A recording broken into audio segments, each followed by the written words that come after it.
Today is June 19th, 2013. You're watching Speedrun.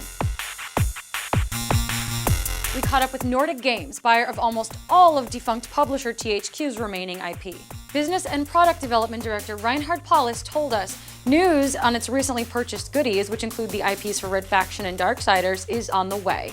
The company is still waiting on some assets from THQ and its developers, but hopes to develop new entries in the biggest franchises. At the top of the list are Darksiders, Red Faction, and MX, with Titan Quest and Deadly Creatures close behind. The rest of the nearly 150 games will be considered on a case-by-case basis. Paulus said in the coming weeks we should hear more news on Costume Quest and Stacking, both made by Double Fine Productions and published by THQ. Nintendo is again blaming itself for poor Wii U sales, and this time Satoru Iwata is saying that a price cut for the console just isn't in the cards. Nintendo plans to lure back third-party developers by offering a strong slate of its own first-party games this year, ones that the company hopes will better showcase the Wii U's unique features. Iwata said, "We relaxed our marketing efforts so the consumers today still cannot understand what's so good and unique about the Wii U. Because we're always trying to be unique, it takes some energies on our side to make people understand the real attractions about whatever we are doing. We've been unsuccessful in coming up with one single software with which people can understand, okay, this is really different." Iwata said the Wii U price tag was meant to be aggressive from the start, and a price cut on the console just isn't an easy option for Ninty. The state of Rhode Island will honor the bonds that finance now defunct developer 38 Studios. Last night, the Rhode Island Finance Committee approved a budget that includes an interest payment of $2.5 million for the Kingdoms of Amalur developer.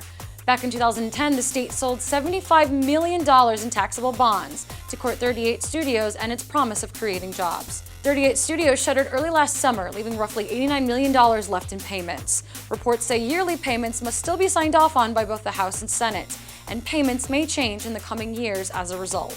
Steam could allow users to share their game libraries with friends in the future. The hint comes from code spotted in the latest Steam client beta. The code suggests users will be able to share owned titles, but will not allow users to play the shared games at the same time. Valve hasn't announced anything official yet, but we've reached out to get the skinny. GameStop is no longer taking pre-orders for the Xbox One. They're out. A number of retail locations around the country told us they've reached GameStop's launch day allocation for the Xbone as of last weekend. The company says it is still taking orders via its online site. GameStop did tell us that they're still taking pre-orders for the PlayStation 4, which has a considerably higher allocation limit than the Xbox One. Our E3 Editor's Choice list is up. There were a lot of good games and we had to make a lot of tough decisions. Go check the list and see if your show favorite made the cut.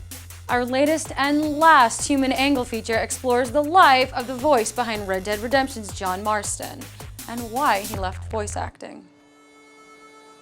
I switched gears so quickly from being so focused on one thing and then finally realizing this is not what I want anymore. At this point in my life, I finally feel like what I'm doing is fulfilling because ultimately it's to provide for my family. My name's John Marston.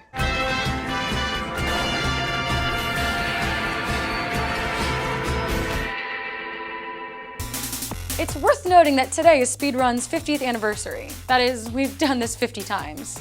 They grow up so fast. Have a good night, Polynauts, and thanks for watching.